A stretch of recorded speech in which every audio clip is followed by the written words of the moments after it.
নমস্কার বন্ধুরা, আজ আমি তৈরি করছি পাহাড়ি মুরগির চিকেন কারি। এটি আমি বছরে দুবার করতে পারি। এক পাহাড়ি ভাই আমার পাশেই ভাড়া থাকে, তার হাত ধরেই এই মুরগিগুলো আমার বাড়িতে বছরে দুবার ঢুকতে পারে। আমাদের এখানে যে দেশি মুরগিগুলি পাওয়া যায়, এই মুরগিগুলিও ঠিক কিছুটা ওই রকমই, তবে এই মুরগিগুলো দেশি মুরগির থেকে অনেকটা। চলুন এবার আমরা মাংসটাকে ভালো করে মেখে নিই।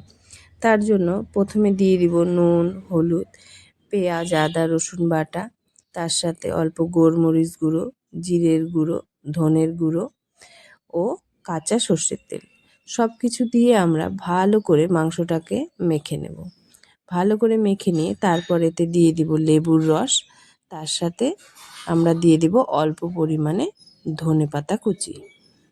সব কিছু দিয়ে নিয়ে আমরা এটিকে ভালো করে অনেকক্ষণ ধরে মেখে নিয়ে তারপর এটিকে প্রায় আধা ঘন্টা কিংবা 40 মিনিটের জন্য আমরা ঢেকে রেস্টে রেখে দেব।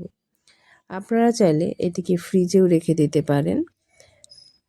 এবার গ্যাসের চুলায় কড়াই চাপিয়ে তাতে তেল দিয়ে তেলটা গরম হয়ে এলে তাতে দিয়ে দেব একে একে শুকনো লঙ্কা, তেজপাতা ও গোটা গরম মশলা, এলাচ, দারচিনি, লবঙ্গ, তার সাথে দিয়ে দেব অল্প সাদা জিরে। এই গোটা গরম মশলাগুলি থেকে যখন ভালো মতো গন্ধ ছড়াতে শুরু করবে, তখন আমরা এতে দিয়ে দেব কুচনো পেঁয়াজগুলিকে। কুচনো পেঁয়াজগুলিকে ভালো করে ভাজা ভাজা করে নিয়ে তারপর আমরা এতে দিয়ে দেব আদা রসুন বাটা। আদা রসুন বাটা দিয়েও আমরা ভালো করে এটিকে ভাজা ভাজা করে নেব, যতক্ষণ না আদা রসুন বাটা থেকে তার কাঁচা গন্ধটা চলে যাচ্ছে। আদা রসুন বাটা দেওয়া হয়ে গেলে তারপর আমরা এতে দিয়ে দেব কুচিয়ে আমরা কিছুটা টমেটো রেখেছি, সেই কুচনো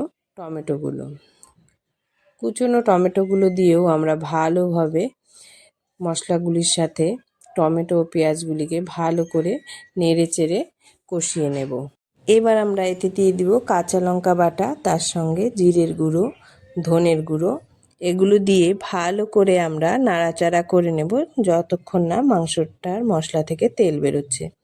ভালো করে নাড়াচাড়া করে নিয়ে মশলাটিতে থেকে যখন তেল ছাড়তে শুরু করবে, তখন আমরা এতে দিয়ে দেব পুদিনা পাতা ও ধনে পাতা মিলিয়ে একটি পেস্ট ও কাশ্মীরি লঙ্কার গুঁড়ো। সব কিছু দিয়ে আবার ভালো মতো নাড়াচাড়া করে নিয়ে আমরা এতে দিয়ে দেব এবার অল্প পরিমাণে টক দই। টক দইটা দেবার সময় গ্যাসের ফ্লেমটা কিন্তু একদম কমিয়ে নেবেন, না হলে দইটা ছেড়ে যেতে পারে।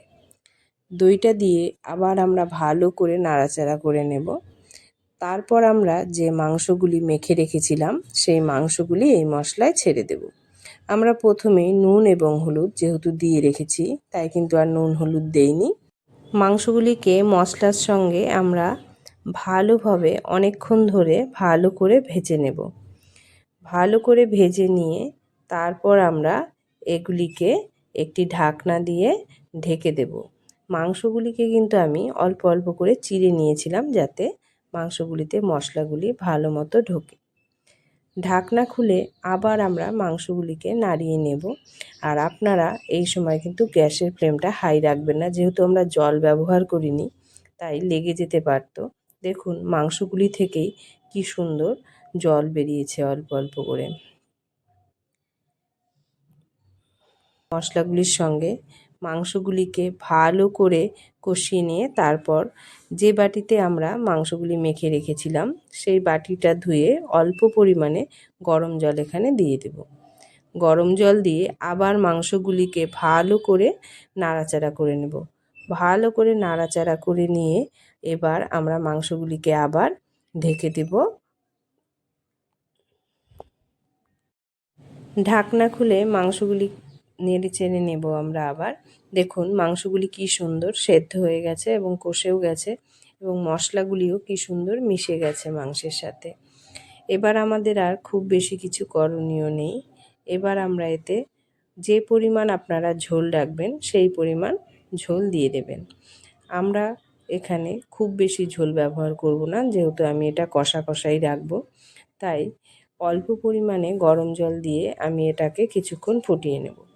তার সাথে আমি এখানে দিয়ে দেব কয়টি কাঁচা লঙ্কা ও ধনেপাতা কুচি।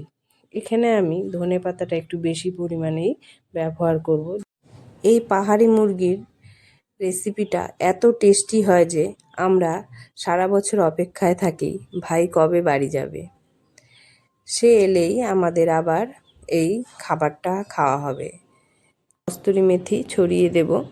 এবার ভালো করে একবার ফুটে উঠলেই কিন্তু আমাদের পাহাড়ি মুরগির চিকেন কারি একদম রেডি। দেখুন দেখতেও যেমন সুন্দর লাগছে, খেতেও একদম অতুলনীয়।